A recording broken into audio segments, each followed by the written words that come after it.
how the collection grows.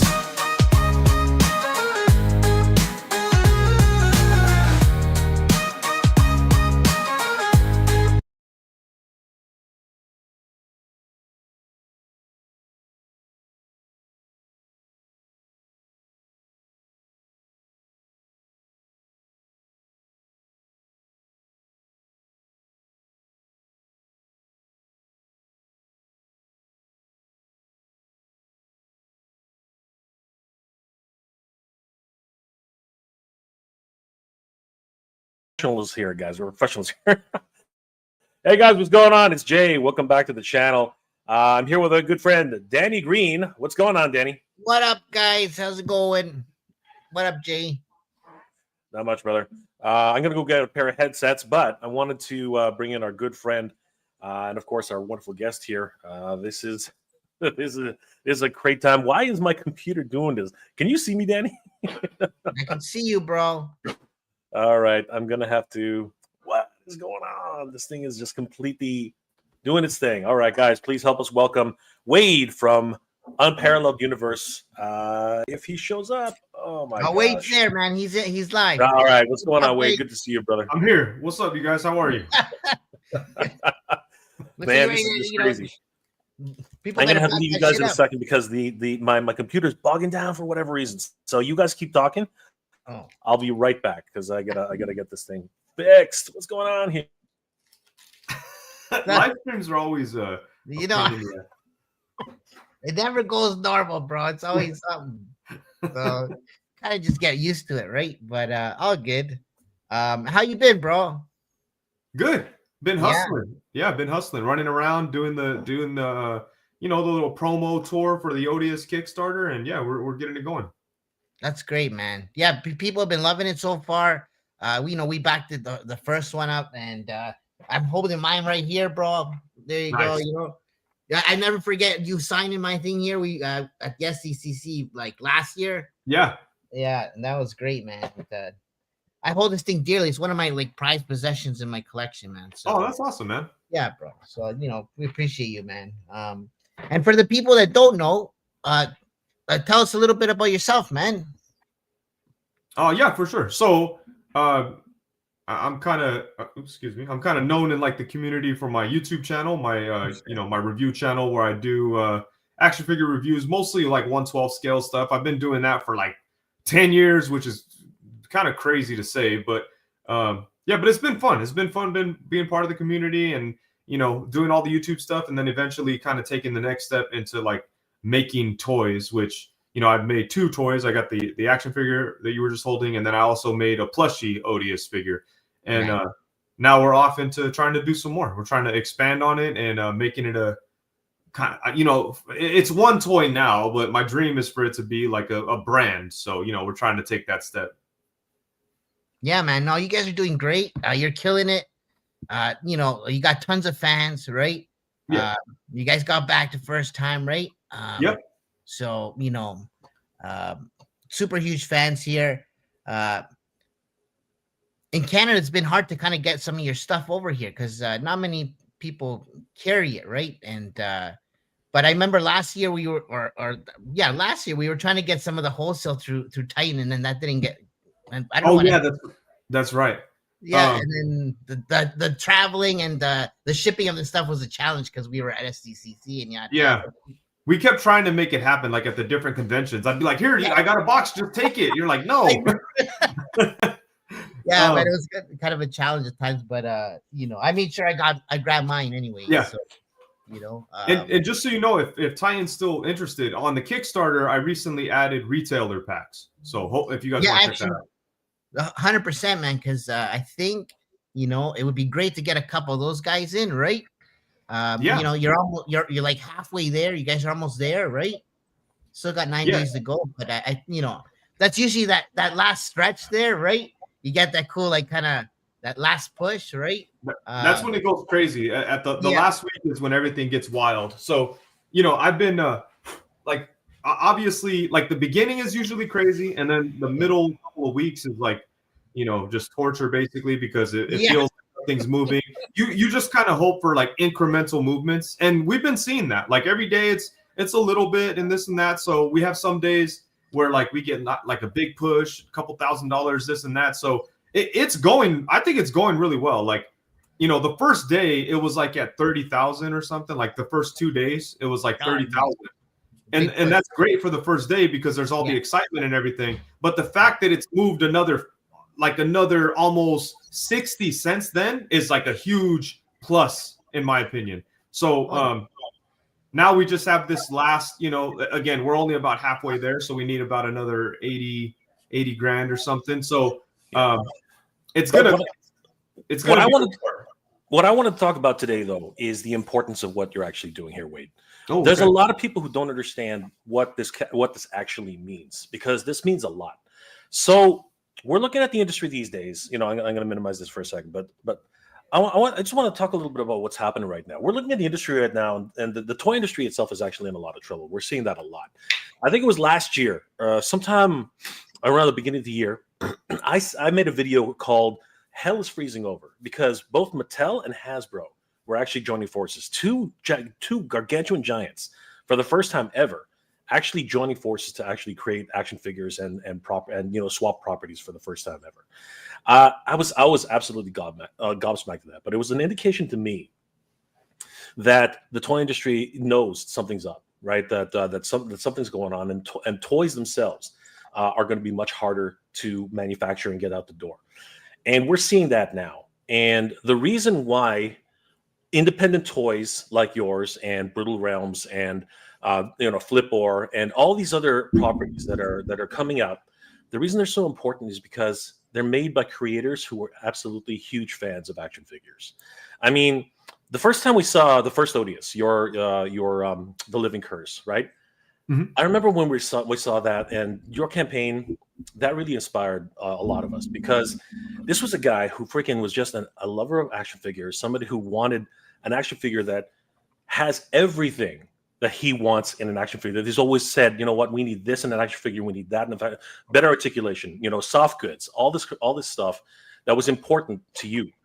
And that to me was like, holy crap, this guy's doing it. You know what I mean? Mm-hmm. And it was a huge push during that time. And since then, right, so many people have followed in your footsteps and trying to create their own visions of their action figures. You know what I mean? Yeah. And the reason it's so important to keep this thing going is because the industry itself, it's going through a lot of phases. Did you hear today that HasLab started looking for a new head of their HasLab department? Like Hasbro is actually looking for a brand new person to lead the flagship for HasLab. The reason being, and it should be Wade. I think the writing's on the wall, because they're not listening to the fans. Odious. Do you know what I'm trying to say? They're just not doing it. This last Tron HasLab, coming after two other successful HasLabs, like right behind it. You know what I mean? But who asked for this one? Do you know what I'm saying? Like nobody really asked for this HasLab. Well, I think Disney asked for it. Yeah, that seems to be the issue, right? Yeah. Like if you look back at what's actually going on, who really wanted to push for that because there's a movie out, is probably Disney.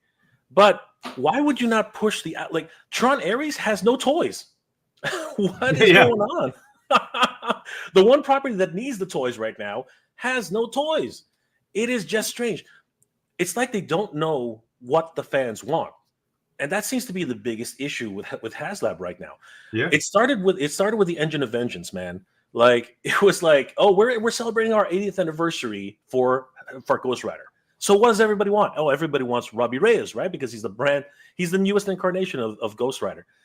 No, man, if you're going to celebrate the 80th anniversary of Ghost Rider, you got to bring out one of the original, Ghost Riders, like Danny Ketch or Johnny Blaze, or the original Cowboy Ghost Rider, right? Yeah, Phantom Rider, yeah. But instead of that, they brought out Robbie Reyes with a wonderful car, bar none. It was a beautiful car, had so great ideas behind it, right? The flame effects alone are inspired, but it was off the mark, right?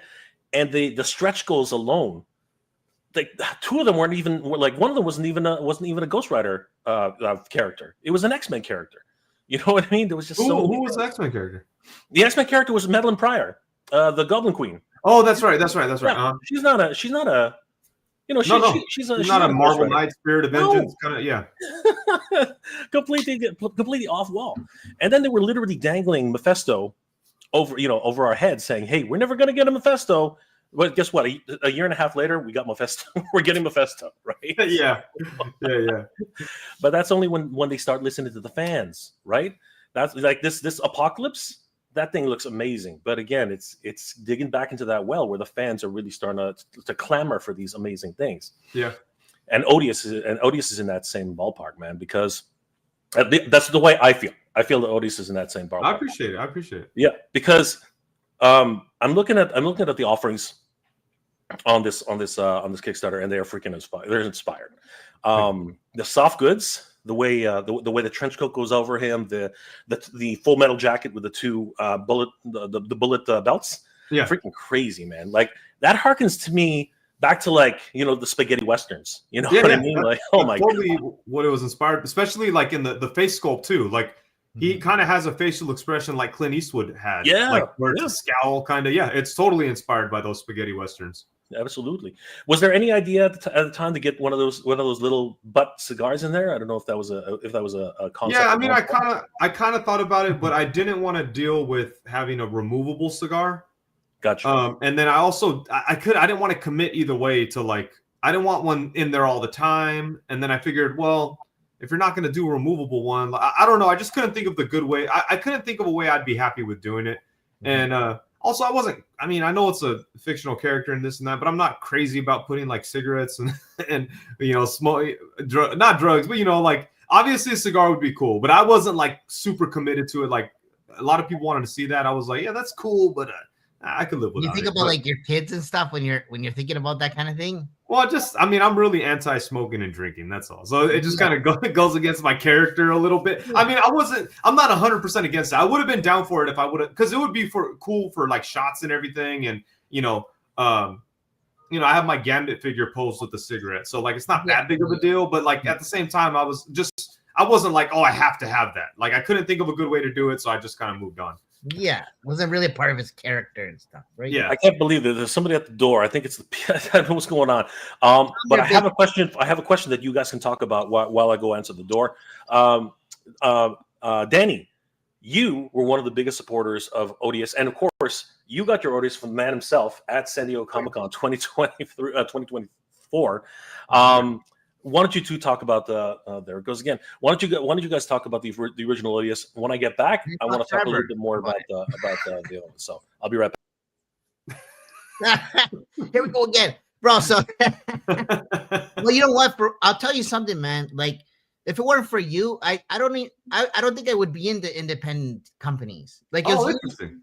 Yeah, man. You and AWOC and Four Horsemen, Mythic Legions were kind of like, for me personally, the introduction to the indies toy scene, and it inspired me to kind of work on my own shit. I got a little thing I'm doing right now. Oh, cool, nice. This show's not about that, but just you inspired me to work on my own projects and kind of think outside the box, and actually believe that, hey, man, you can actually come up with your own toy and get your story out. If for me, it was kind of meeting some of the right people, put it. Yeah, right? yeah, for sure. And the inspiration, right? For sure. And it's definitely possible if you're willing to put in the work, like this whole thing with these constant live streams. Like I said, I did a live stream on my channel a half hour before jumping on here. Like, I've just been nonstop, every opportunity, doing live streams, posting pictures, talking with people, answering every question, answering every email. Like all that hustle is what it takes to make it happen. 100%, man. And for people that don't know of Odious or the story of Odious or his history, can you enlighten us? Can you tell us a little bit about the character and what inspired you to make this character? Yeah, so as far as the character itself, it's inspired by like old movie monsters like werewolves and stuff, and then obviously just like the mystique that surrounds like Sasquatch tales and conspiracy theories. All that is kind of like worked into the Odious kind of lore, and I've always been a big fan of those cryptid type of things, and also I just always been a huge comic book fan, so it's inspired by like old school like pulpy kind of comics, like like the way that I think about Odious and the way he functions in like comic book form, I think of things like, you know, Dick Tracy or the Phantom. The Phantom is a huge inspiration for Odious, because the Phantom is a character that they found a way to make the Phantom exist in all kinds of different eras. Like it's a mantle that gets passed down through the family. Odious is kind of like that in a way that I found a way for him to exist in all these different eras. And his whole like character situation is that he was a person who was in a bad spot, like trying to protect his family back in the tribal kind of days. He meets like a shaman. The shaman makes him an offer like, here, I could protect you and your family, and you know they can survive, but you'll forever be cursed. And the curse was that his soul was kind of bound to this beast thing, and the beast and him kind of came together and they became Odious. And then he went on to he kind of lives forever, but he curses different people throughout time. So that's kind of like his whole thing. That way we made it to where it makes sense for him to pop up as a soldier or a Ronin or, you know, a spaceman in the future or whatever. So and the reason for that is because I wanted to make toys of all different versions of Odious. Like you see other kind of brands out there, like Mezco, for instance, they have their like Gomez, but it's just kind of random. It's like, well, how is he a casino guy and I don't know, whatever the fuck, like a Ronin, spy guy, or like it's like all over the place. So it's kind of like it never, there's no lore to tie it down. So I created a lore that kind of made sense for him. And so that's where we're at with it. Hopefully one day I'll get some comic books out there. That's really the big dream. Apologies about that, guys. Oh my, the guy wanted me to sign for Tiamat the Dragon from Super. I was like, oh, that big old dragon. Oh, bro. This thing's freaking massive. I thought it was another cat slayer. I was like, what the heck is that? That thing's huge. So apologies about that. So great to hear about the backstory of Odious. Wait, are you're an illustrator? No. I have no talent. So who's been drawing this amazing artwork for Odious? Because I keep seeing it. It's iconic now. Obviously, you know, Unparalleled Universe is connected so intrinsically with it. So who's been doing your artwork for you? I get a couple of different people. Like early on, it was my buddy Robert Wright. He used to be more in the community, not so much anymore. But he did a lot of concept artwork for me early on. A buddy of mine back in the day. So back in the day, me and a friend of mine were working on like a little comic book about some Sasquatches. It didn't work out, but then I was like, hey, can you repurpose one of these Sasquatches to be my YouTube logo? So that was kind of always like with me.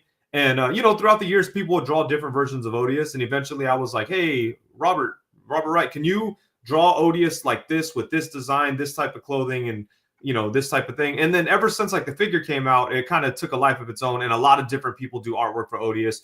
Shout out to my boy Bobo, who does incredible artwork for him all the time. Soul Brother on Instagram. He's someone who's helped me with a lot of artwork. Erwin Papa, he did this Army Odious right here. I need to get it framed. It's ridiculous. I have it up there like a goddamn like poster note. But it needs to get framed because it's amazing. But yeah, there's just a lot of David Williams did artwork for the Kickstarter this time around. I'm a huge lover of comics and comic book art. So like I try to get Odious in like comic book type of artwork as often as possible. So What was it like the process of getting into San Diego Comic-Con? Because it's my understanding it's a struggle. You gotta fight tooth and nail to get in there. And when we saw you there, it was like a dream come true. I was like, wow, wait to San Diego Comic-Con, man. He's actually at the Mecca, right? So I was really I go every year. I go every year. Like I've gone every year for probably about not every. So I've gone to Comic-Con probably for like the last 20 years, and I've missed maybe 3 years in there, like when my daughter was born and whatever. But for the last like 7, 8, 9 years, I've been going 7, 8, 9 years straight, and I usually get a press pass because of my YouTube channel.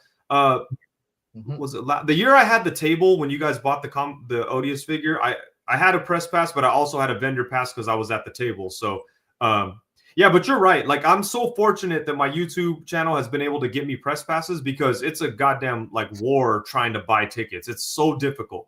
But thankfully Comic-Con is like I don't want to say this too soon because I need to reapply this year, but they're pretty like they're pretty. It's pretty easy to get a press pass. Watch, they're gonna deny me this year, and I'm a beef with both of you guys over it. But yeah, no. Luckily, they're pretty easy to get. They're willing to have press out there of different levels. Like you don't need to have a huge channel. You just need to kind of do your thing, and they let you out there. But yeah, Comic-Con is fun, man. Yeah, it's the best thing. Favorite time of year. Unlike New York Comic-Con, the requirements for a press pass on New York Comic-Con are stupid, man. Like, oh my god, they're ridiculous. Just absolutely ridiculous. It's like they don't want. It's like they don't want you to go. It's crazy. Yeah. It's absolutely nuts. But and you know, guys... this year they kind of relaxed a little bit because I was able to get like I've applied for New York Comic-Con for probably like 5-6 years. I always get denied. This year I got approved for a press pass and a content creator pass. Oh, nice! Wow, yeah, that's awesome. Crazy. Congratulations, bro. That's it was cool. This was my first year at New York Comic-Con. Yeah. Did I see you guys there? I think I did. No, bro, not in New York. Not New York. I think we did see at SDCC right this year. We saw you. Yeah, we did. We took pictures. We were running around. Yeah, it was a quick thing. And then Danny, you were at Legion's Con, right? That was the year prior. That was the year prior. We chatted, and you had the blue Odious on site, and we posted. I love that thing, man. I actually want to get one of those. But I thought I saw you this year, but okay. I wish, man. We wanted to come out, but it just wasn't in the cards. Too many things going on, right?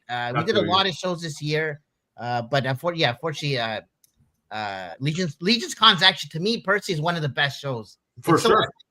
Like the energy, the feeling, man, that inspired us to do so many things too.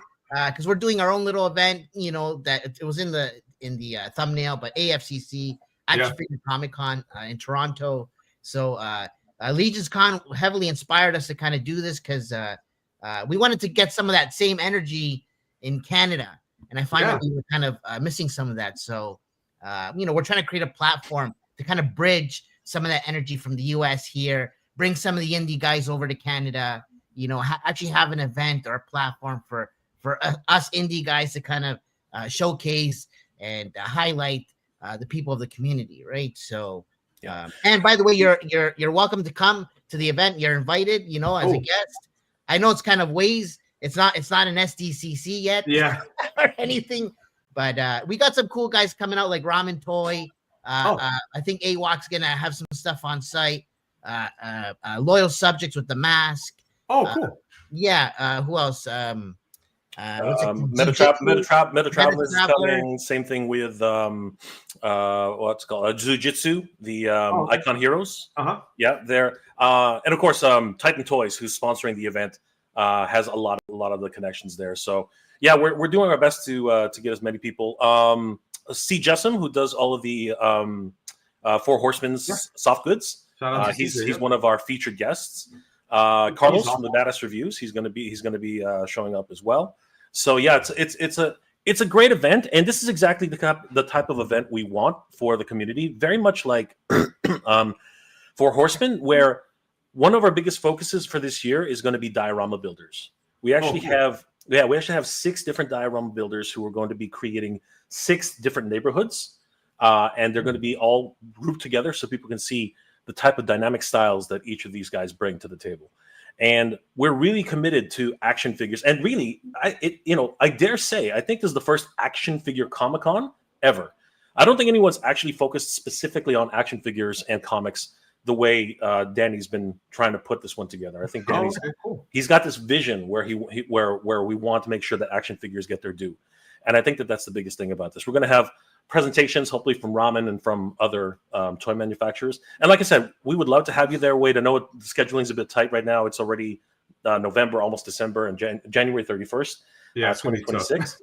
Yeah, but you know what? And you're kind of far, right? You're like in Cali, right? Yeah, I'm in California. Yeah. So But what we wanted to do was we wanted to at least showcase the Kickstarter and talk a little bit about what it is that it takes to actually make these action figures, because that's something that people just don't understand. People don't understand how difficult it is to make this action figure. And that's something I wanted to touch on right now. So when you make the decisions for creating the next level of Odious, right? What kind of decisions do you have to make? Like, where did the cowboy come from? Like you said that he had a curse from way back when.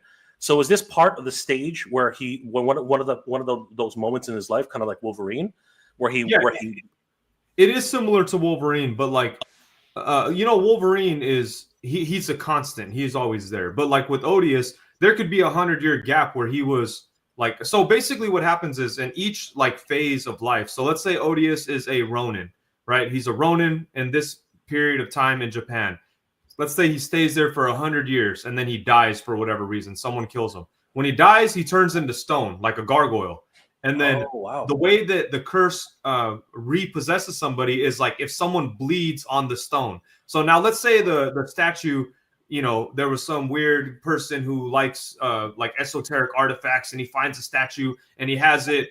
He's traveling through the Old West to get to somewhere. Let's say, the stagecoach got robbed by bandits. One of the bandits gets shot, lands on the statue.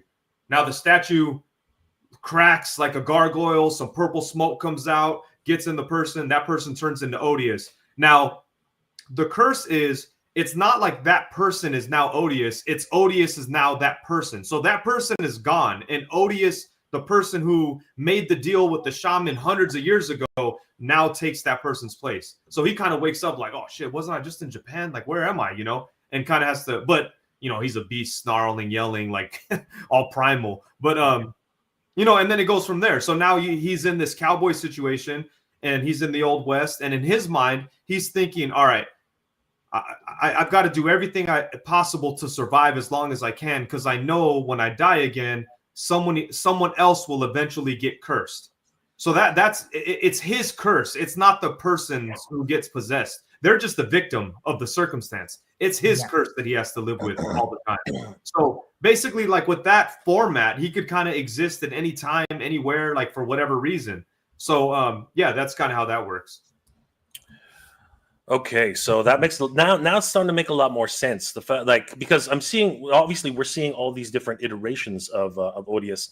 Talk to us a little bit about the army Odious. Like, was this? I guess the statue was in the middle of a battlefield and such, and some soldiers. So one thing I love about like war stories is you can incorporate like horror and science fiction really easily. Like a lot of stories have done that, like Hellboy or things even like Twilight Zone. There's been like old military episodes where they run into like a devil or whatever. There's all kinds of there's such mystery in war. You know what I mean? Like we hear about wars, but there's little specifics and nuances of war that we know nothing about. The little dark corners of war, and in those dark corners, there's a lot of room for supernatural storytelling. So like in my mind, I was thinking like some soldiers, like I don't want to give away my whole soldier story, but I have a cool soldier story where there's kind of a mad scientist kind of guy who sends like a group of like low-level grunt soldiers to kind of go find something. They don't know what it is. It turns out to be the Odious statue, but the Odious statue is kind of guarded by like some other type of monster, and they kind of get massacred. And as a result, one of them bleeds on the stone and then ends up going and taking revenge on the guy, or trying to save the few soldiers that survived or whatever, but yeah, there's all kinds of ways to make it happen with this structure. That's sick, man. So I'm distracted playing with mine here. So. 100%. I love the overall design of Odious. I mean, like when I was playing with him, like Danny is right now, I noticed, and this is a question I had for you earlier when we were backstage. If you pop, I noticed that the limbs are actually, the upper arms are actually easier to pop off. Was that intentional, or was that just a happy coincidence? Because they were so easy to pop off and pop back in. But when I did that, the articulation didn't change. Like it was still very, very much a wonderfully articulated figure. Yeah. And I was just curious if that was just something of a happenstance, or if it was actually intended. When it was first designed in the early stages, that's not something I thought about. But as we were going through the factory things, and like once we got into the factory, like actually working on stuff, I then became aware about like materials, like the types of materials that you use for figures. And there became a point where it was like, oh, this articulation point won't work in this material, so we'd have to change the material. But then it was like, but if you change the material, everything becomes more solid. And I was like, well, wait a minute. I want things to be a little bit softer and easy to pop apart for customizing or whatever. So it kind of was a realization kind of halfway through. And I was like, let's change the articulation instead and keep it this material so it's easy. And also another huge thing that helped with was QC issues, because like if someone had a broken leg, I could just pop a leg off from a figure I have, send it off to somebody. 100%. And you know what? There have been instances, not many, thankfully, where what's it called? Flipor has had certain, QC as well. But It happens, to their credit, Ramen Toy has been on the ball with that and really handling everybody's requests. And it's really important to have a good relationship with your manufacturing side on the other side of the pond, which is one of the biggest things. How has the relationship aspect been with you, with dealing with your first your sculptors, and then afterwards the actual factories that you have to deal with overseas? So the sculptors, the guy, I have one person who sculpts everything for me, and that's Kevin Garcia, and that's my homeboy. So like we're 100% good. Yeah, there's never any issues. We work perfectly together. And then I'm kind of like, he gives me everything, and I give everything to Dave Vonner and the factory. And Dave Vonner's like my in between the factory, and I think for the most part it is pretty good. The first time around there was a lot I didn't know, so I'd be questioning weird things. There'd be a lot of like me being, "Are you sure?" So, but now this time around I'm more comfortable just trusting like his expertise. But at the same time, I do want to be more involved with the factory. My factory is pretty good and responsive. Like when I send them an email, they answer. Like it's not like they wait just for Dave. Like they're very responsive. But yeah, it took some like understanding on my part, because they would come back like the articulation thing. They'd come back and go, "No, we can't do this," and I'd go, "Yes, you can. I've seen it." And they'd be like, "No, we can't. Like maybe it's possible, but we can't do every single thing. Like show us." And I'd be like, "Well, I can't find an example. Just do it." And they'd be like, "No, it's not like that." And it was a lot of a learning thing on my part. So, but once I got there, we're good. Now I kind of have an understanding. Like, all right, there's no such thing as being uncompromising in something like this. In a collaborative, creative effort, you can't be like super hard-headed. You have to be flexible. So like I've learned that, and they're professionals already. So but Ramen Toy says props to Kevin Garcia. There's nothing without the sculptor. Yeah, hell yeah. Kevin Garcia is the master. He does everything that I need. He's on it. Absolutely. On that note, let's take a couple of comments.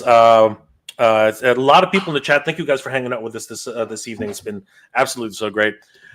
Brick, something's in the house. Hoy hoy, Kuya J, Danny, and Wade. What's going on, brother? Good to see you, man. Good to see Brick. Yeah, always good to see Brick. Cobra Emperor 66 Delta 17 HasLab Ghostbusters Fire Hall 3 3/4 inch and for 6 inch. Oh my god, bro. That's a home run HasLab if I ever heard one, man. Like seriously, they should get on top of that. I don't know why they haven't. Seriously, that's listening to the fans. That's what we're talking about. You got to listen to. I just got my Ecto 1, so there you go. See, and it needs a place to live, right? Yeah. Speak his name, and he'll appear 3 times. Erwin Papa's in the house. What's going on, Erwin Papa? Good to see you. Go right there. There he is. Yeah, good to see Erwin Papa. Cobra Commander. HasLab Star Wars O-Ring figures and Hammerhead Corvette. Dude, again, you're speaking to the choir here. Star Wars is the gift that keeps on giving, but unfortunately Hasbro seems to not listen to the fans in that one too. Like they got to start listening to the fans, and hopefully this new leadership will help us get there. I will say there are guys on the Star Wars team that are definitely fan, like Brandon. Yeah, 100%. Yeah, Hero Collects. He's a fan. He loves the shit. So he's definitely putting his all into it. And I think I think Star Wars Black Series is definitely getting better. 100%. But it's the decision makers. That's why they're putting a new head for. They're looking for a new head for Hasbro HasLab. You know what, Wade? Maybe you should actually put in a resume for HasLab, man. Like seriously, I can barely read. So.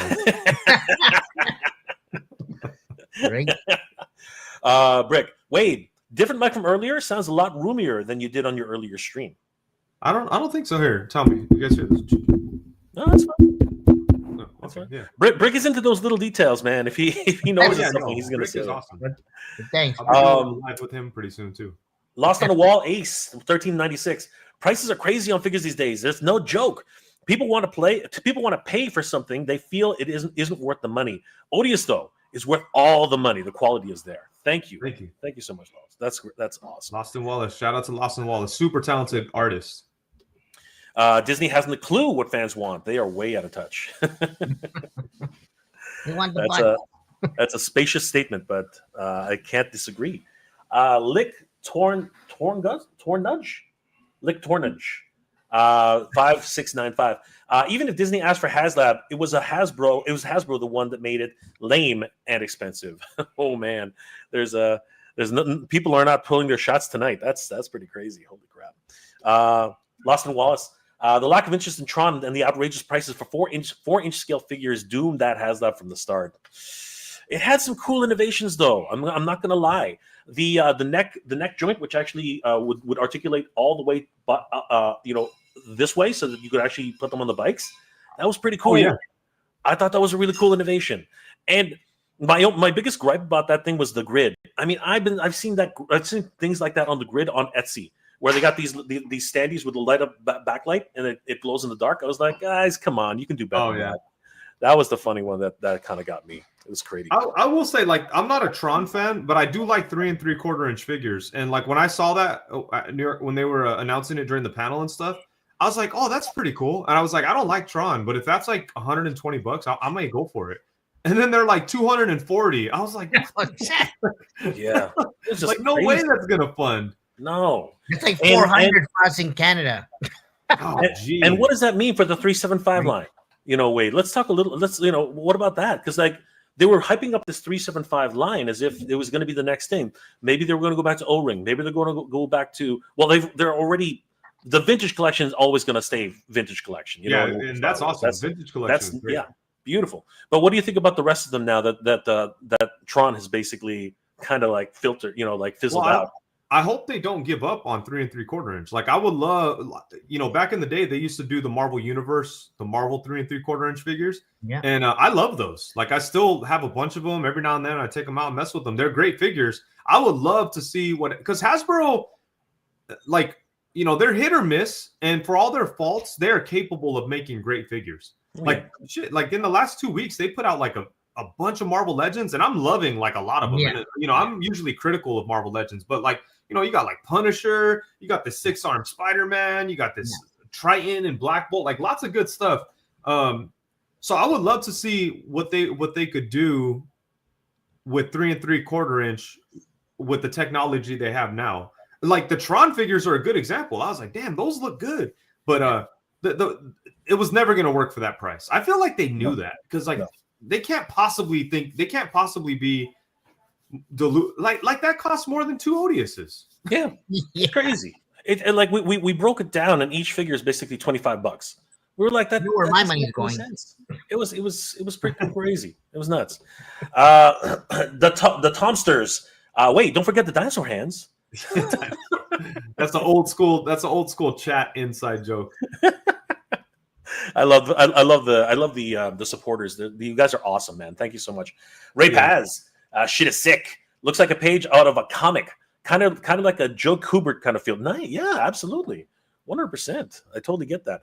Actually, on that note, really quickly, Wade, this artist, did you want to give him props? This was David Williams. David Williams did the artwork on the Kickstarter. There, he killed that.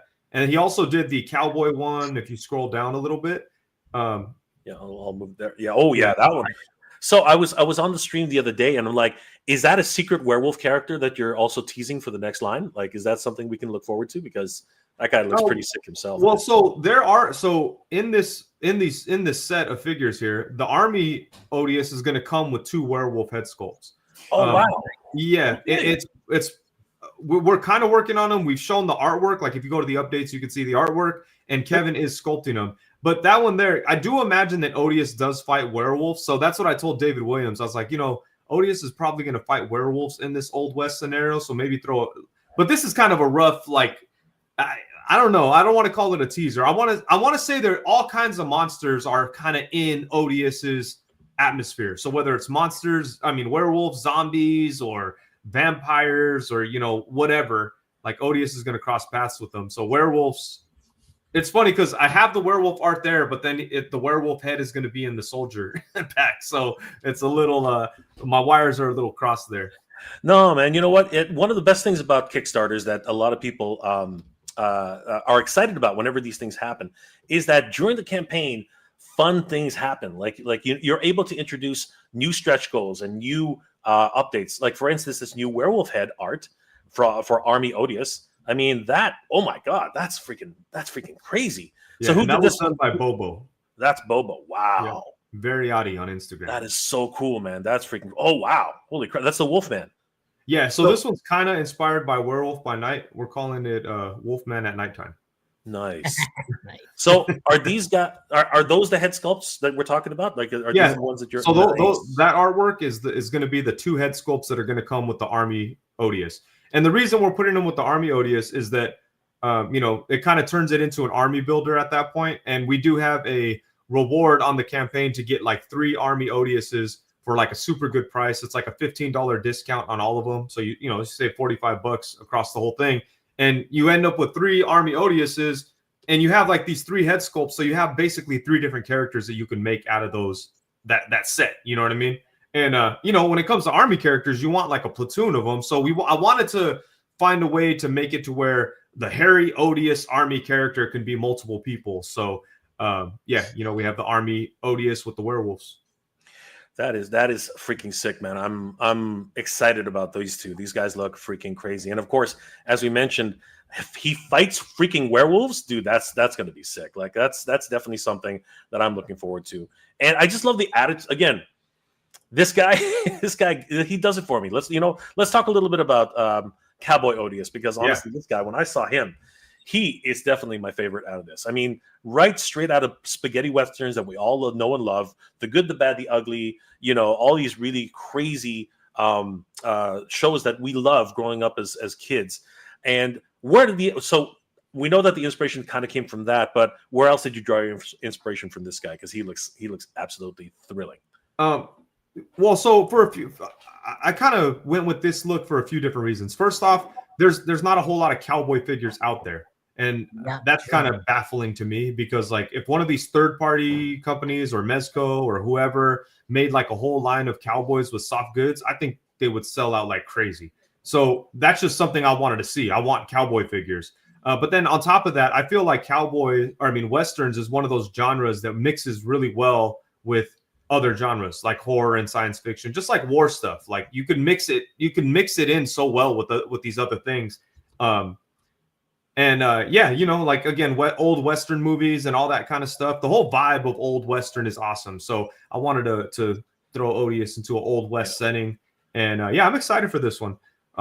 This one's straight out of A Fistful of Dollars. You know what I mean? Like straight out of there. I can see him just putting that metal plate right in front of his chest right here. Freaking awesome. Like so good.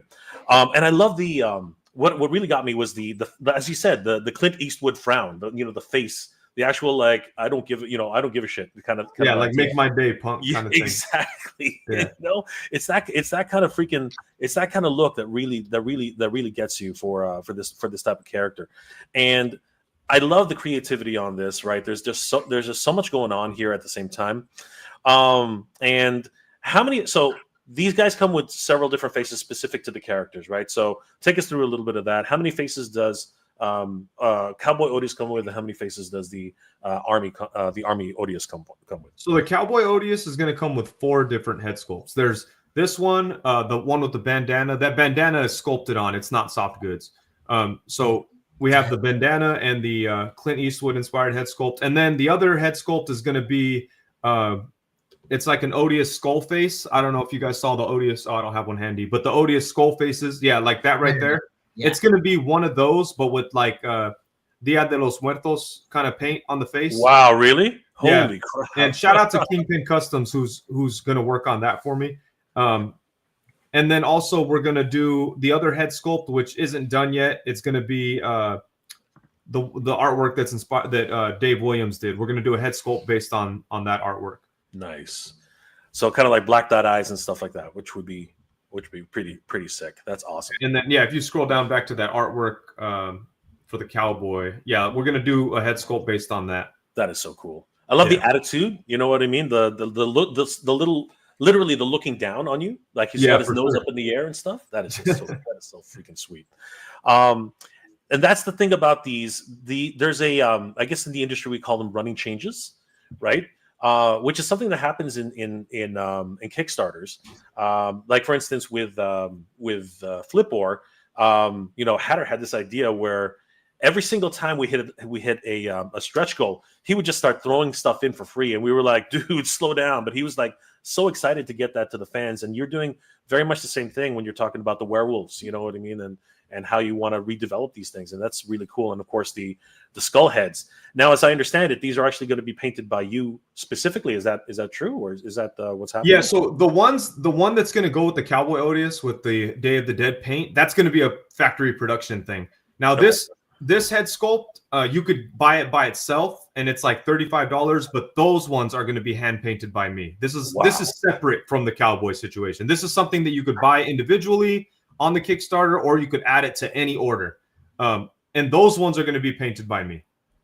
That's incredible, dude. How difficult is it to paint these things? Because Mike, I can barely see anymore. I'm like freaking an old man now. Like, oh man, I feel you. Like, so I painted like 100 of these for Legion's Con. And thankfully I have a process for these that works really well. It's pretty quick. I can knock these out pretty quick. Like I did 100 of them in about 3 weeks for Legion, 2-3 weeks for Legion's Con. So I have a process, and it's quick and easy for that skull face.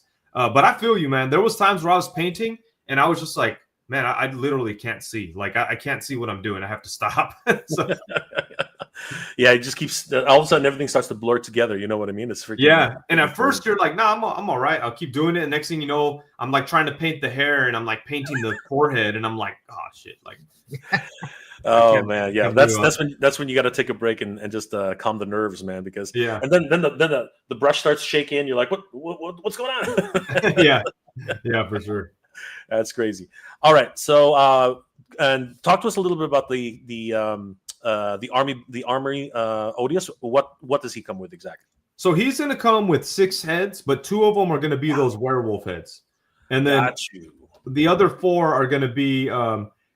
You see there's 3 different facial expressions. I just have to figure out, like, I'm gonna do 2 with helmets and 2 without. So it'll probably be like that one without a helmet, and then that one with the helmet. I don't know. I got to figure it out. That I haven't figured out. But there'll be 2 with helmets and 2 without. We couldn't make the helmet removable because of the shape of Odious's head. Like with the cowboy hat is removable on the Western one because it's like a cone, so you can make it work. But with the rounded head, we couldn't make it sit properly. So it's going to be on there. Yeah. But moved it on.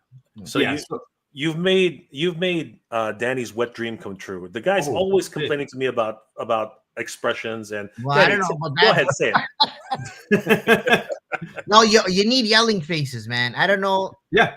It's weird. You can't, like, if you're gonna make an action figure, they need yelling faces because they're an action, right? Like, for sure. So but sometimes like Joe's, for example, they're cool figures and stuff, but half of them are missing yelling faces. I'm like, right. So, anyways, missed opportunity. But you're hitting the nail on the head here with all the head sculpts, man. So wait, you have no idea. Every single time we go to a convention, the first thing he says whenever he sees a new freaking character is like, where are the extra faces? Where are the expressions? What's going on? and I'm like, Danny, that's what makes it breaks it for me, man. So I feel like my first Odious figure had too many faces and heads. No, man, no, that was really cool stuff, though, right? Danny's a really good example of like me. Yeah, it's good, yeah. Danny's a really good example of what people want. Seriously, we were talking about Super 7 the other day, and what they're doing with Thundercats with their growling really faces and their stoic expressions, and sometimes they do another one.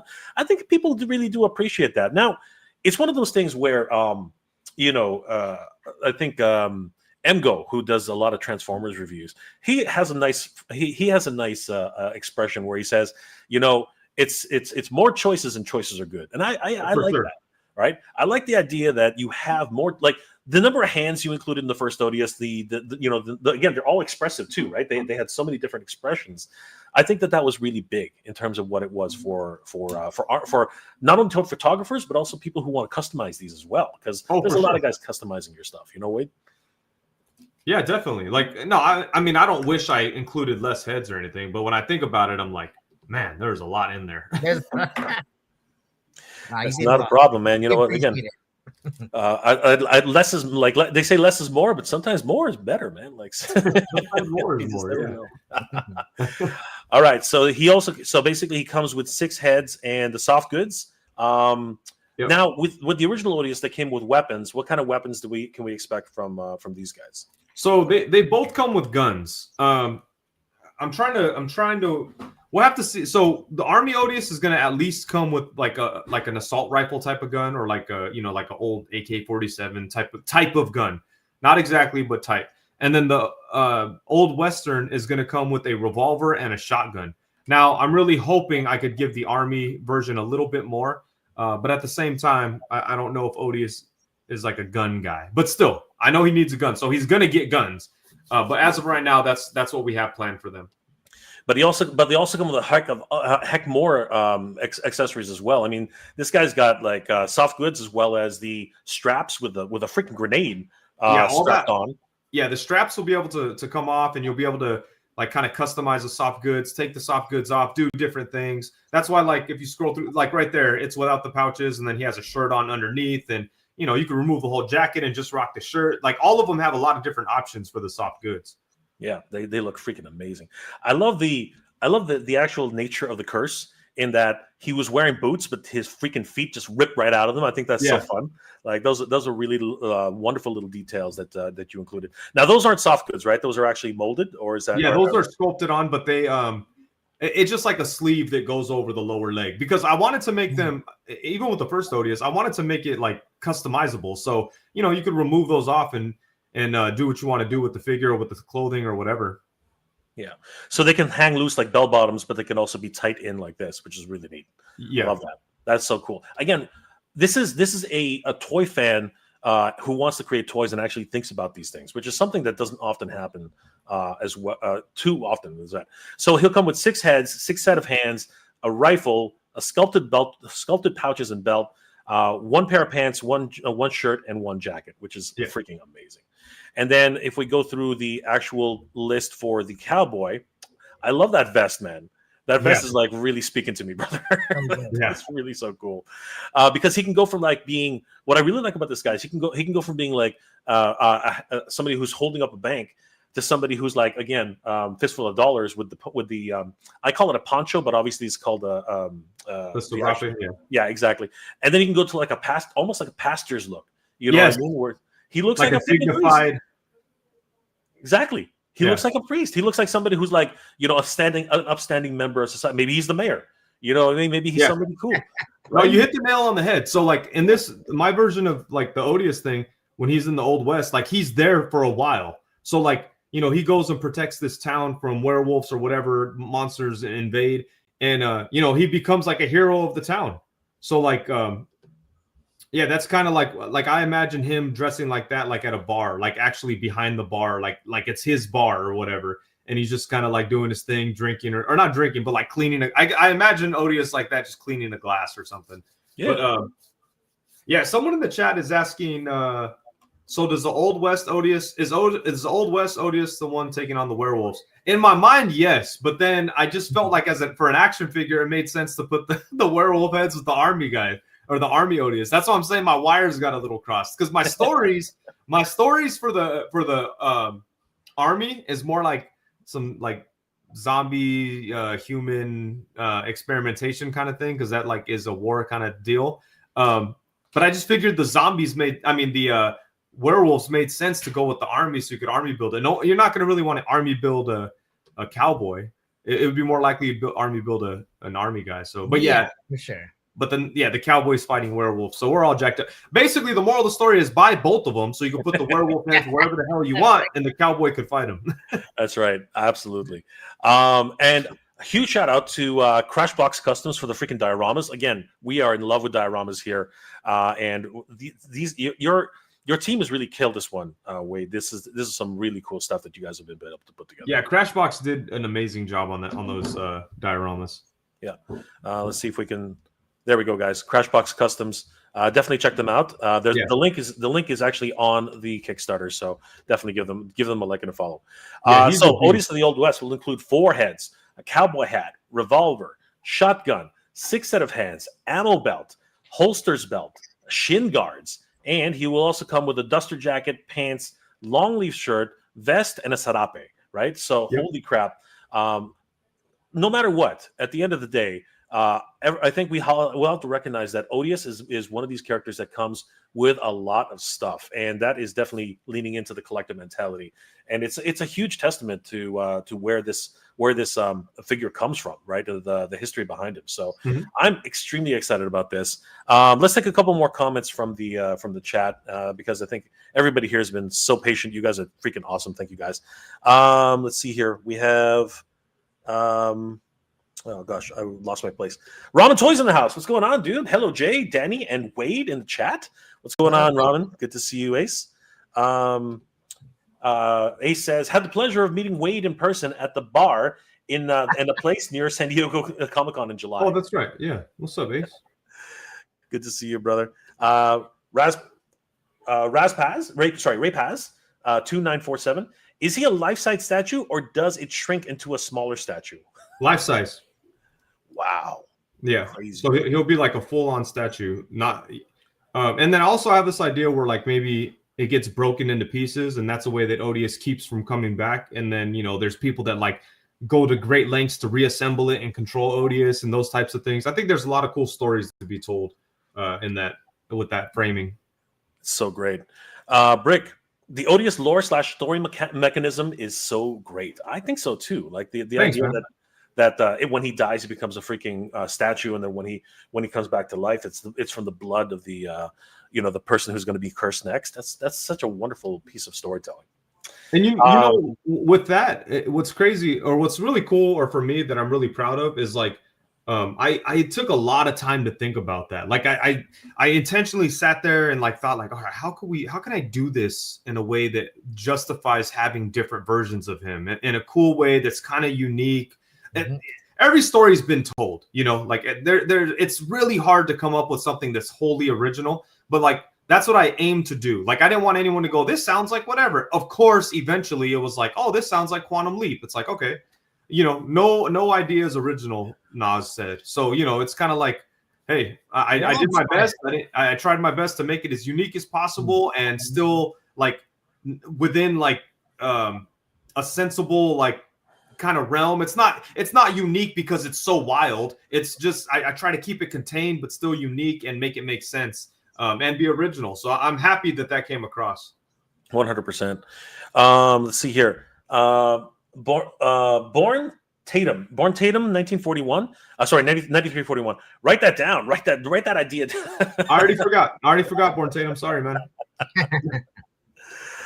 Brick, these figures move so well. Yes. One of the things about these figures is the articulation is on point. Like I was very, very amazed. The fact that he can kick his upper back, not his lower back, his upper back is one that I was like, wow, this thing's freaking crazy.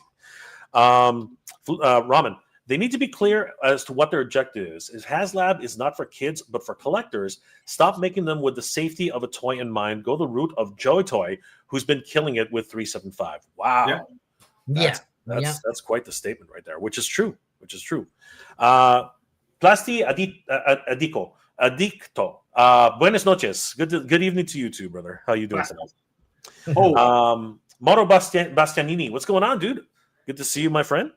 Ramen. What a way to kick off the Hasbro 375 with a failed HasLab. Oh man, that's a bit close to the chest there, bro. It really is. Francis Mendez. Anyone know if the Tron Legacy figure is still in the works? Yes. They showcased a whole bunch of them at the London Comic-Con. So we know the Quora is now part of the lineup. Same thing with so the lineup is going Rinsler, Clue. There's also Flynn, Sam, and also of course Quora, and they have a light cycle. So that line is coming along nicely. 1/12 scale, so it's really really nice. Lost on Wallace. With anything creative, it's a give and take. You have to work as a team to get the best quality product. That's how things work in real life. No, bro. Yeah, that's for sure. That's 100% the right thing to say. You're absolutely correct. Plasti Addicto, sorry. Two things we all need to do right now. Subscribe to this channel and bring the knife back. Tuesday, hashtag Tuesday crew. Hey, Josh Brown always does the knives, Plasti. You're just fucking, I don't know what the hell you're doing. Lost on Wallace. There needs to be more cowboy figures. Cowboy Odious sold me on this Kickstarter. I wanted the soldier for sure, but absolutely have to have the gunslinger Odious. Dude, that's awesome. Absolutely. 100%. And you know what? The gunslinger spawn, right? The cowboy spawn. So, yeah, there's definitely more room for... And I'm shocked, Wade. I'm surprised that Red Dead Redemption hasn't had some action figures yet. Yeah, you know what I for mean? sure. Like, it's crazy. It's Maybe crazy. some third-party ones, but anyway. Plasti Addicto. Is it a removable hat? Yeah, it is. The cowboy hat is removable. Hedgehog Action's in the house. What's going on, Jonathan? Good to see you, brother. Always good to see the Hedgehog Action in the chat. Good to see you, man. Dave Sinelli, SWAT Team Odious. Ooh, SWAT Team Odious. Not a bad idea. Yeah, that sounds cool. That's a pretty cool one, man. Just the ETF, the extremely tough fuckers. That's what you want, man. You need a gangster Odious, like a G'd out Odious. Well, I want to do like a 40s gangster, like a Prohibition era gangster. Oh yeah. The pinstripe suits and everything, man. Yeah, exactly. And he's like a crime boss or something. Oh, dude, that would be great for soft goods, and people would be swapping that with other characters. It would be such a gift to the community. Yeah. I wonder what you could do with a stone Odious. Depending on what happens, he gets turned into stone. I think he means a statue Odious. I know, like but that got me, man. That got he's high. Like he's gonna be Danny's favorite character. He's got a blunt, a couple of spliffs. Blaze up, Odious. Blaze up. Blaze Odious. Odious Blaze. The Cypress Hill. That is so crazy, man. That is so crazy. So here's the other thing. I'm curious about this too. The skull head on Cowboy Odious is a dope combo. So how did that come about? What's the impetus of the skull head for Odious, by the way? Well, for the skull head just in general? Yeah.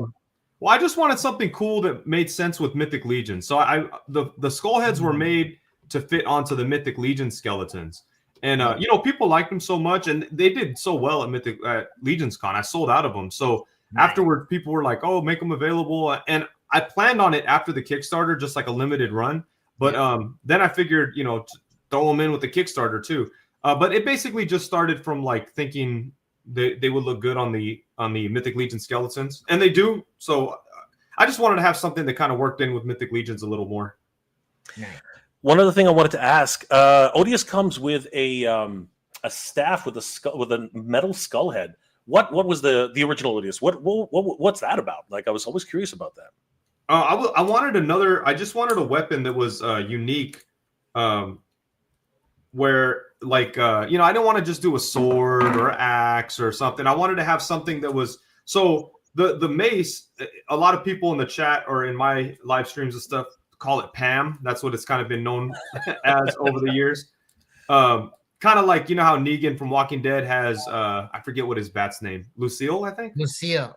Yeah, so kind of similar to that. But also a big part of Odious's whole thing is that he's also like a wizard kind of. Like he has magic powers, but his magic powers are kind of messed up because like he can't really remember everything because there's such long lapses. Like he'll be asleep for 100 years or he'll be stuck in a place for 100 years. So he has magical powers, but it's like a little kind of messed up. But I wanted the Pam to be kind of like a conduit for his magic to kind of help him with it.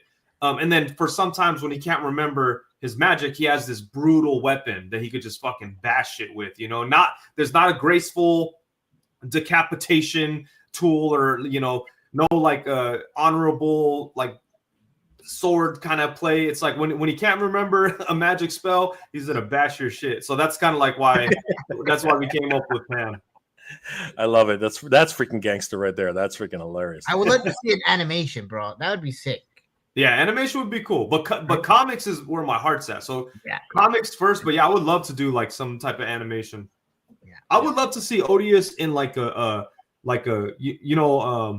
like gargoyles or Batman the Animated Series, like title sequence intro. Like I would love to see someone do something like that for Odious. That would be really cool. I would love to see a really cool stop motion animation as well. I think that what it lends itself so well to stop motion. It's crazy for sure. Plasti Addicto. Werewolf in the Jungle makes more sense to me than in the Old West. Yeah, for sure. Yeah, but I like the juxtapositioning of this kind of stuff. You know what I mean? Like vampires versus werewolves versus cowboys. I think that would be neat. Yeah. Native American werewolves would be awesome. Oh yeah. Some war paint on the bodies. I think that'd be cool. Yeah. Samurai Odious. There we go. I think you were alluding to that he might be in Japan one day. I think you have something coming, right? Like that. Yeah, in the Kickstarter, we have, if you go down to the bottom of the Kickstarter, there's kind of a teaser for 2 other Odiouses. Yeah. And those Odiouses, if this Kickstarter campaign is fully funded, then these 2 Odious figures will be available afterwards on Big Bad Toy Store. So they'll probably put these up for pre-order or something like in a month or so, whatever. We haven't really decided, but yeah, they've agreed to help us make these 2 and sell them exclusively on Big Bad Toy Store. So earlier you mentioned stretch goals. These are kind of like a stretch goal, but the whole idea behind it was it's a stretch goal that you don't have to pay for at the end of the Kickstarter. So cool. Yeah, you could pre-order on Big Bad Toy Store and pay for it in a year when it ships. So like I love Kickstarters. I back a bunch of them. Sometimes I get too excited. I order everything and then it's like, oh, here, pay $1,000. Yeah, you got hit at once. Yeah, I would love to split that in half. You know what I mean? So like that's kind of the idea right here. That's freaking awesome, and I appreciate that Big Bad is still supporting independent projects like this, because at one point they said they pretty much were stepping away from that, other than their own independent line, right? But it's really cool to know that they're still very much supporting independent creators. I really they're definitely supporting, but they have changed how things work, kind of like they don't. I mean, to my understanding, like they're not really going to contribute directly to Kickstarters like they used to, But to their credit, they're finding ways to still help independent creators like this right here. This is like, this is a thing we were trying to do without Kickstarter. So, I understand, because Kickstarter, it's taking a bunch of money from both parties. Big Bad Toy Store puts in a bunch of money. They're losing money. You're losing money. But it's a necessary evil sometimes to get to the goal. But in our case, I wanted to do something still like, we had on the table at one point for them to do like carry all 4, but it was like, I don't know if we want to do 4 and whatever. So this was kind of like us meeting halfway. I was like, all right, let me do my 2 on Kickstarter. And if it gets funded, you guys do these 2. And then that way it makes it easier for people. It breaks it up and we get all the versions out. So when these do go up for pre-order, there's going to be less quantity of these. So just so people know, like for the Cowboy and the Army, it's going to be like, like I think I'm getting 1,500 of them or something like that produced. These ones will probably be closer to 500. So there you go. Yeah. So yeah, guys, if these ones will be super, super rare. So that's something else to keep in mind for collectability. Yeah. But again, we won't get to these unless the Kickstarter is successful. Correct. 100%. Lost on Wallace. Now we eventually need an Odious statue, Wade. Yeah, for sure. I think that would be a great colorway. And another way to really get another character out, well, maybe not such a character, but definitely another version of Odious out there. I think that's a really good suggestion. Yeah, 100%. That may be cool for like an exclusive, like for like Legion's for a con. Yeah, for a con for sure. That would be great. We need more Odious lore. Jose is saying that we definitely need more Odious lore. I'm on it, man. I'm working on it. In fact, after this Kickstarter, regardless, like whether it's successful, which I fully believe it will be, or it fails, whatever the case is, the next step is definitely working on comics right away. That was the plan last time. It just didn't work out because, as I come to find out, making toys is very hard. Like it's a lot of work, a lot of stress, and last year when we did the first Odious, I was constantly stressed about the whole process every single day for about 1.5 years. This time, I don't think I'm going to be as stressed. Like, I know there's more moving parts and more things going on, but also I have more experience and, I have a better relationship with the factory and with the project manager. So I think things should be a little bit easier. I hope they're easier, and it kind of frees up my mental so that I could get into doing the comic book stuff. Absolutely. Oh, by the way, Wade, we want to commend you on your dapper-looking Canadian tuxedo that you got on. We noticed that was also an Odious, so... huge I'm talking about your plaid. Your plaid shirt. That's this is a Canadian tuxedo. We call that a Canadian tuxedo. Sometimes I do the Button top it. button. I do the top button like this and call it a Mexican. There you go. Yeah, there you go. That's right. Solo, man. Come on, Buckle. That's right. Locals forever. That's right. Dave Sinelli. Odious statue's worst nightmare. Giant pigeons. Yeah. Stay out of New York. Alarto.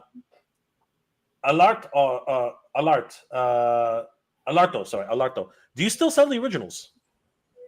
Yeah, we have very few of the original though. Like right now, there's a lot. So if you're backing the new Odious Kickstarter, you can get the original Odious for like a killer price. Like if you back anything basically in the new Kickstarter, you can add an original Odious for like $50 or something. So you save quite a bit. But yeah, even aside from that, like if you go straight to my website, you could buy the Odious. The original, also Big Bad Toy Store still has stock. I'm not sure how much stock they have, but they still have some. So yeah, it's out there. Awesome. And Lost in Wallace.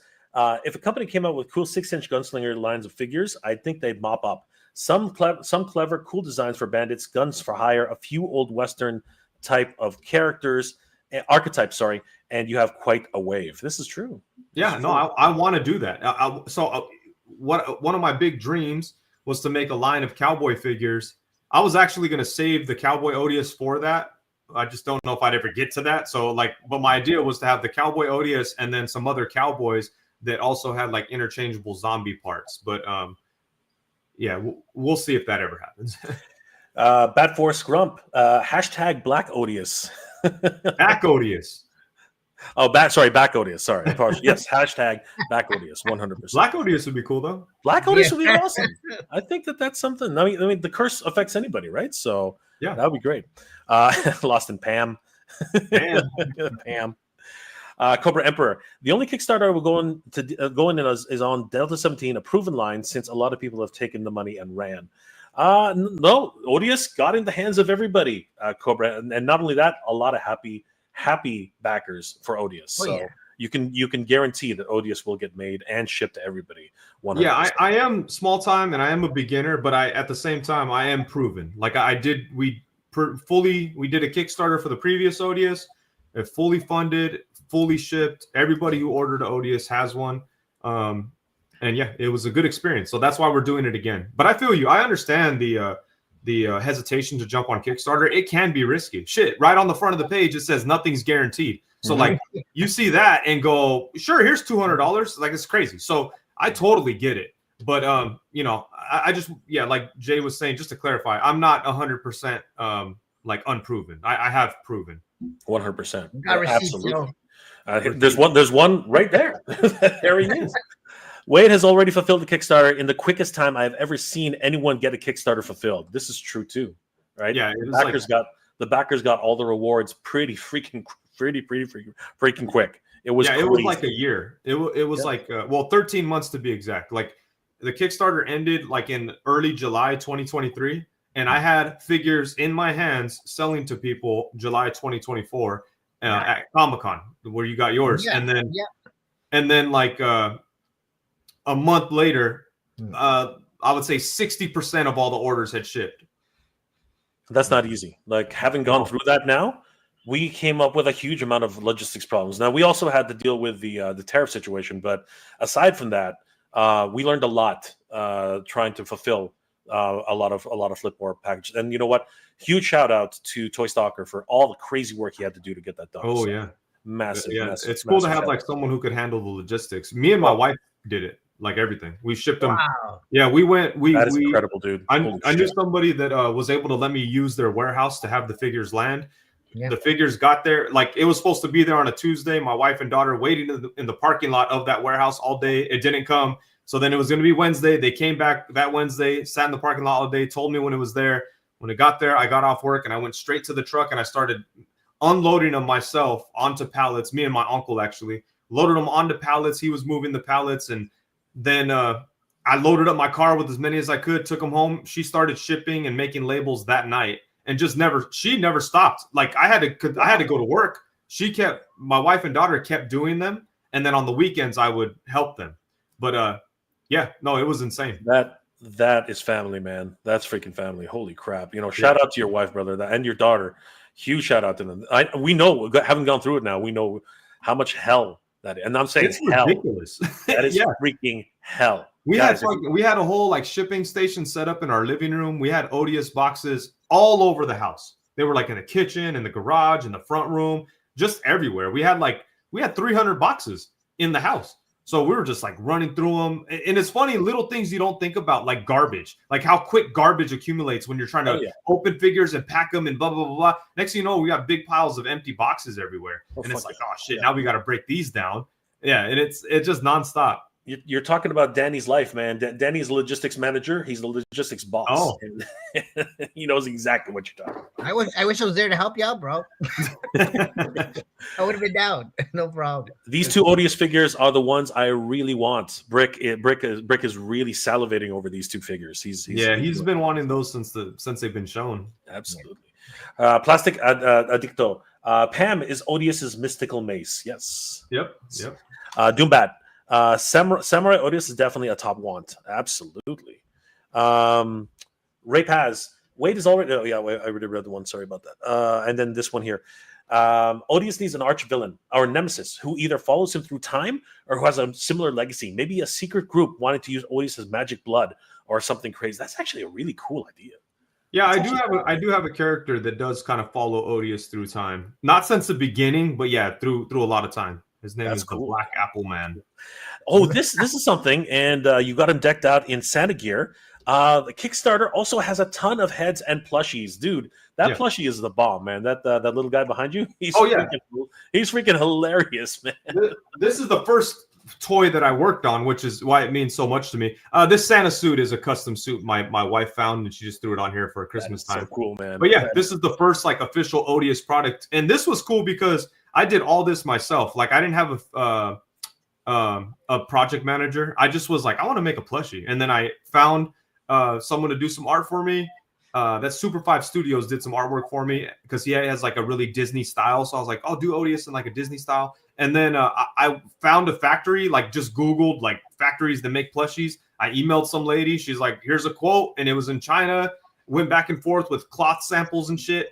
And then, sold a bunch of them. And it was fun, man. When these first came in, I think I ordered like 500 of them. And the first day we sold like 150 because like my chat is such like big supporters. And then after that, we didn't sell much. Like I had like 300 of them for 2 years.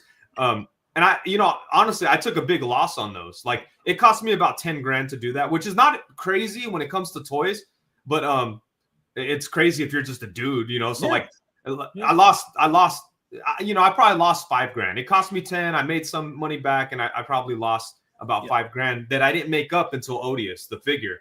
I had to pay back that loan with some of that Odious.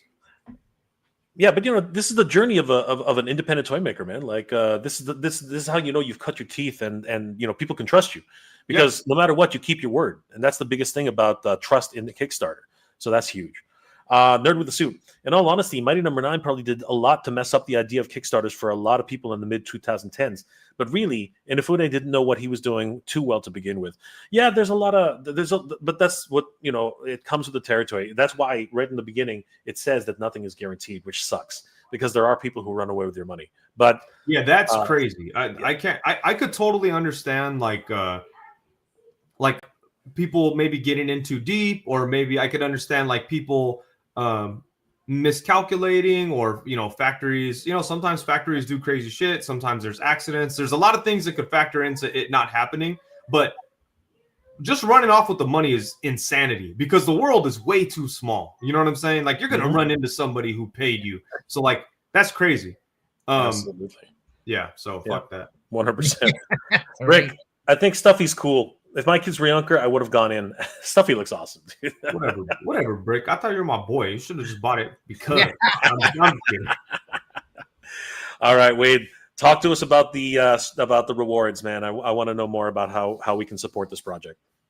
Yeah, so there's a couple of different levels in there. So, there's rewards for the skull face here. Like we wanted to put something in that was lower cost And like, you know, if somebody liked the idea of the whole project, but didn't necessarily feel the need to own the Soldier or the Army Odious, you know, they could buy a skull face, and it helps support the goal.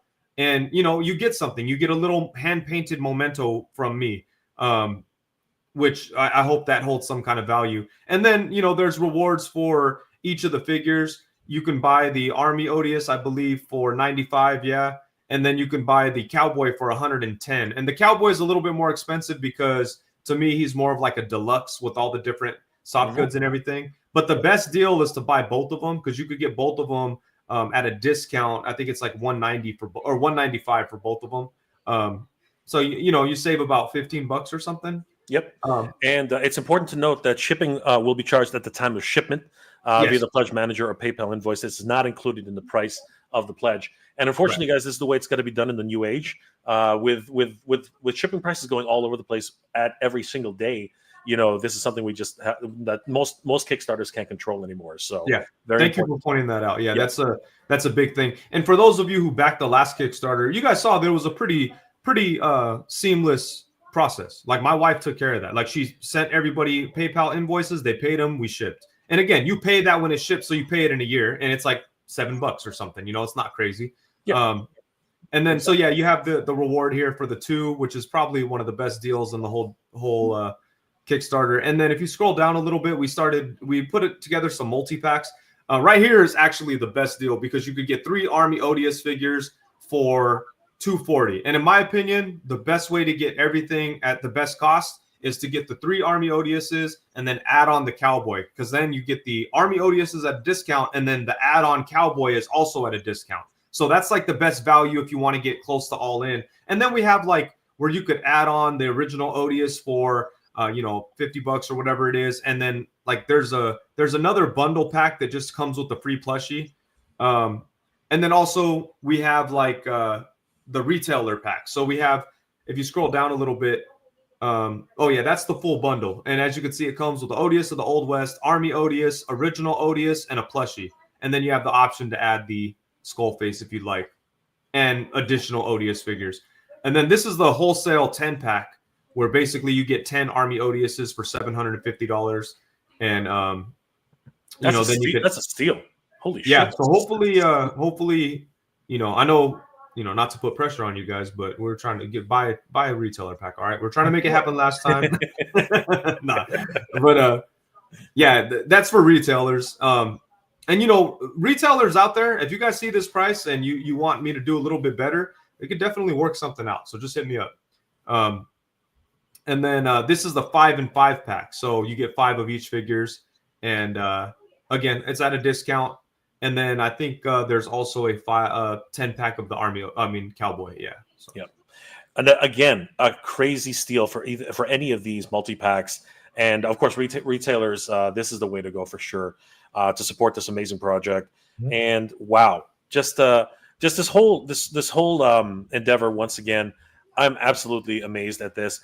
You've already raised $89,369 of a $170,000 goal. We're halfway there now. Actually, we're over halfway now, aren't we? Yeah, we're over halfway. That's it. That's over halfway, guys. So yeah, this is definitely one of those projects where we really need to support, in my opinion. And we want to thank Wade for taking some time out and talking to us about this. There are 9 days left to go, guys. We can easily do that.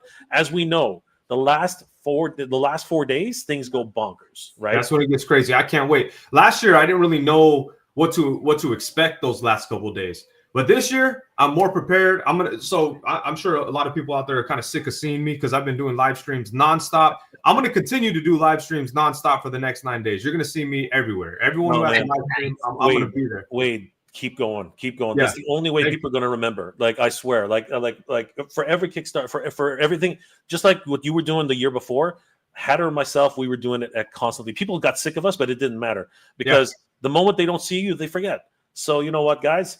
Expect to see Wade's face on the next couple of Toy Tubers. You're going to keep seeing him. That's just the way this is. I'll be everywhere, man. But we want to thank everybody for the love and support that you guys have shown this project. Like, seriously, $89,369 of a $170,000 goal, guys. You're freaking doing it, man. And we're going to see Odious in the near future. This is going to be freaking serious. Danny, I'm excited, bro. I'm excited for this project. I gotta talk to Wade after about this wholesale thing. We'll talk about it later. But yeah, let's talk about it, man. I'll definitely, we'll work something out. But we want to help you out, man. We want to see this funded, man. So do what we 100%. Can.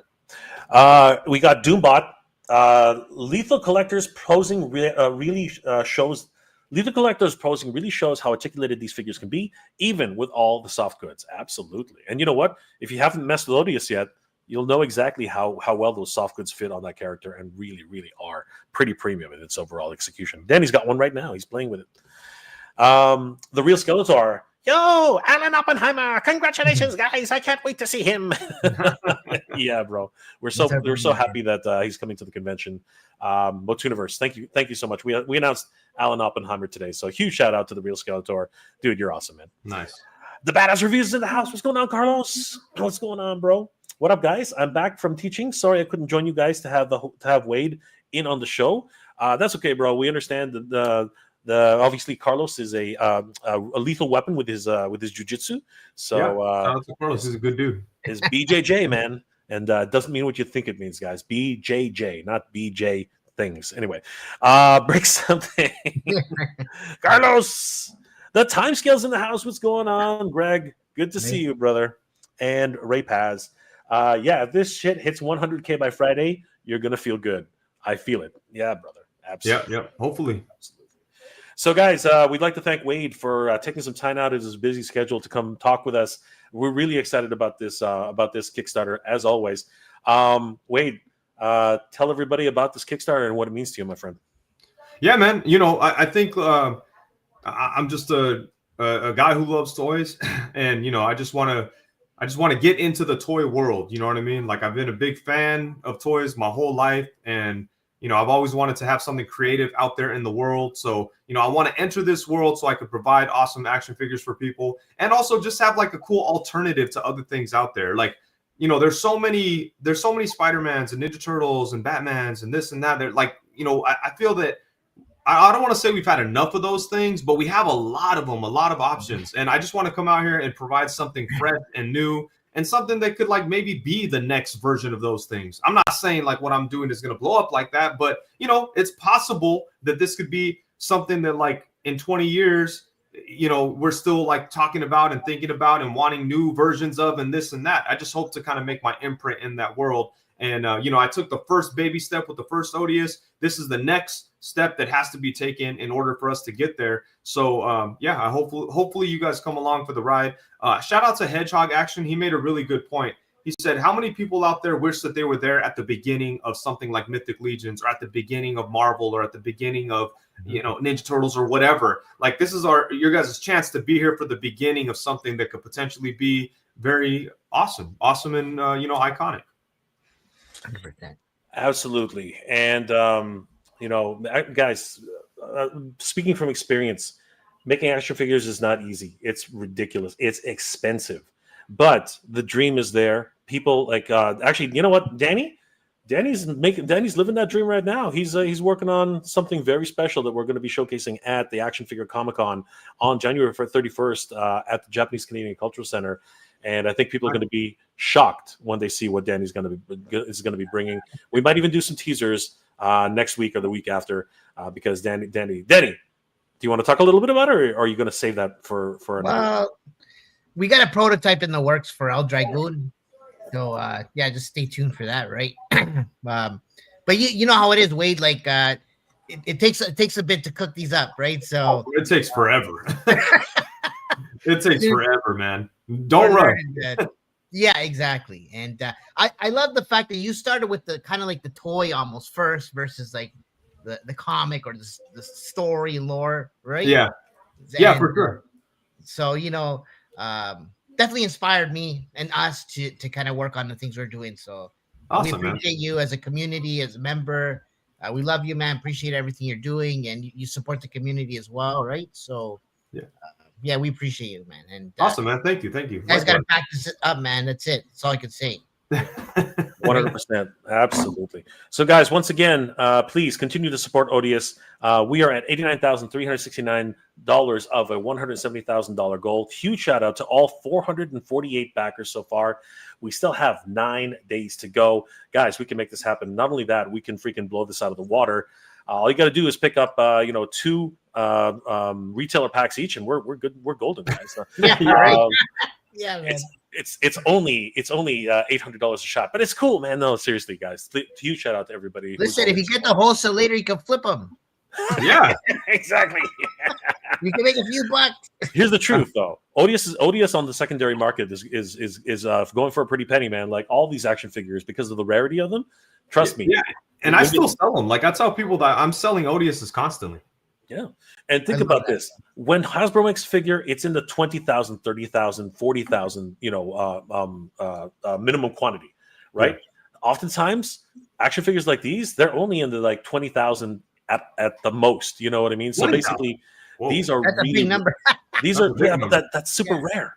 That's still, when you think about it, that's actually way rarer than most action figures that are on the market. So, guys, you're holding on to collector's items here. Let's not candy coat that. They are collector's items at the end of the day.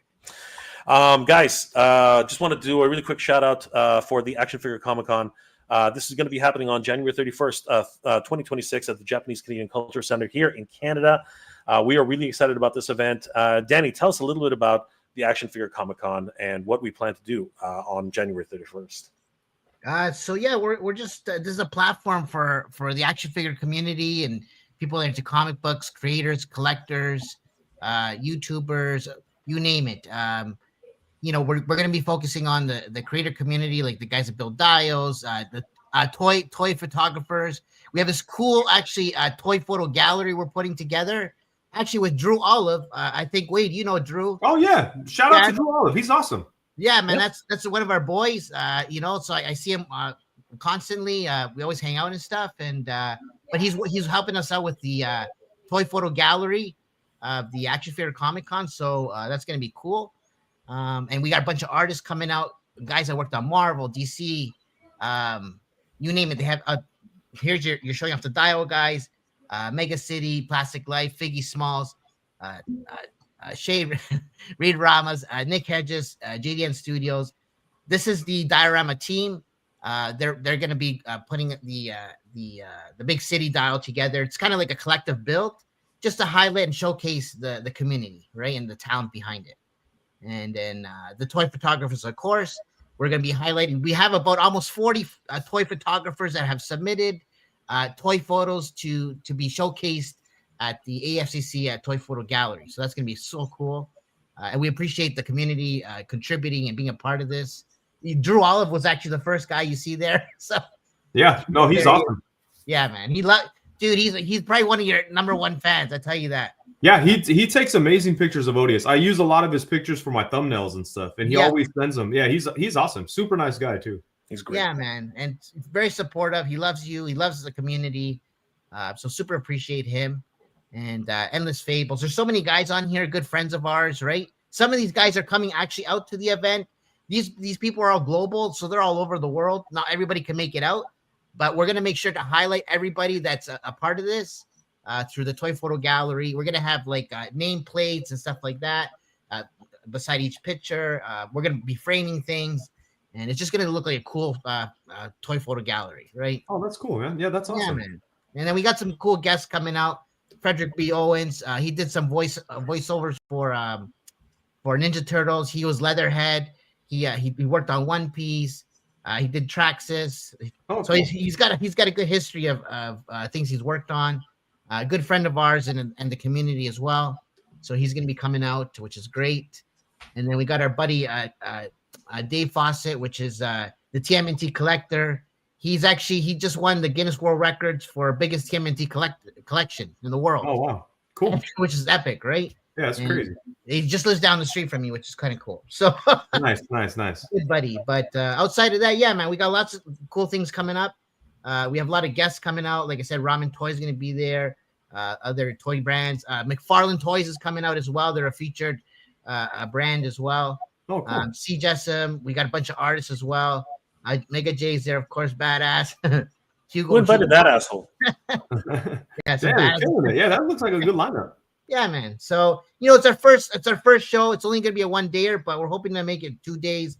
There's a lot of people that are interested. To be honest, we already sold out about 80 tables out of 120 in a matter of 30 days, which is nuts. So Yeah, just to show you that there's a huge demand. And we're the community here is dying for this kind of thing. So we appreciate everybody that's supporting it and whatnot.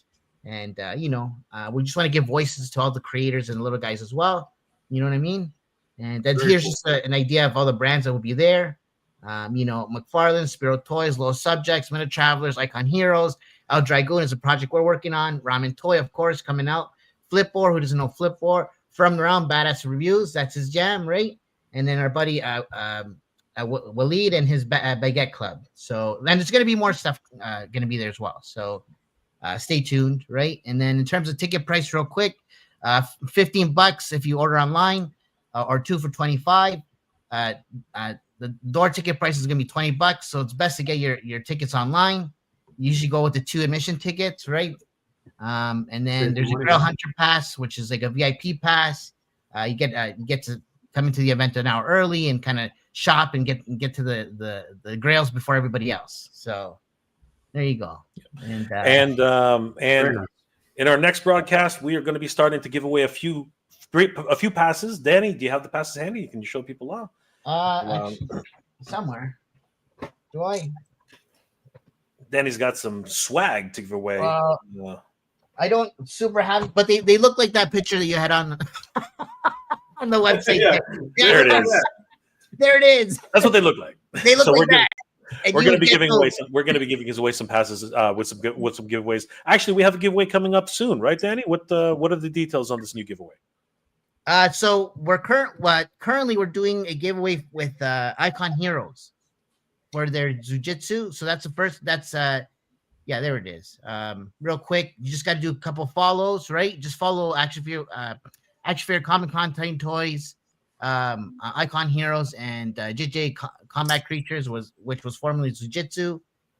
So you got to give them a follow.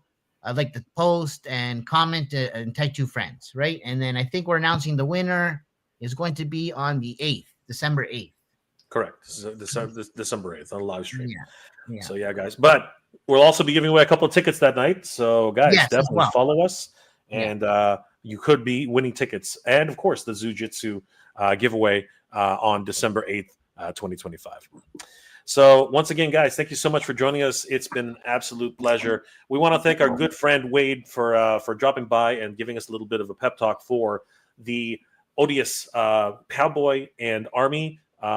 This is an amazing Kickstarter you guys have to definitely support. And once again, just as a reminder, we've already reached $89,369 of a $170,000 goal. We're already over the halfway mark, and now we're getting to the 4-day mark, which will be absolutely bonkers. So huge shout out to everybody who's already supported it. And guys, please continue to pledge. We really appreciate your support. Back it up, guys. Let's go. Thanks a lot, guys, for having me. Absolutely. Hey, we really appreciate it. Guys, please follow Unparalleled Universe on all of his social medias and his force. Check him out on his live streams every Tuesday. The man's killing it. So thank you again, Wade. It's always a pleasure having you here. Yeah, thanks, man. Thank you for having me. I look forward to coming back one day. Absolutely, brother. You're always welcome, my friend. Always. All right, guys. Well, you know what, Danny, always a pleasure, my friend. Thank you again for spending some time with us, guys. We are the Titans Talking Toys, Danny Green and Mega J Retro, and of course our good friend Unparalleled Universe, Wade. Guys, happy Thanksgiving.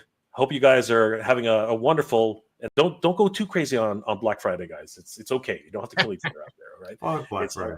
They're just toys, man. They're just toys. Okay. Anyway, guys, happy Thanksgiving to everybody out there. We'll see you guys next time. Good night, guys. Thanks again, Wade. Take care, bro. You too, man. Thank you.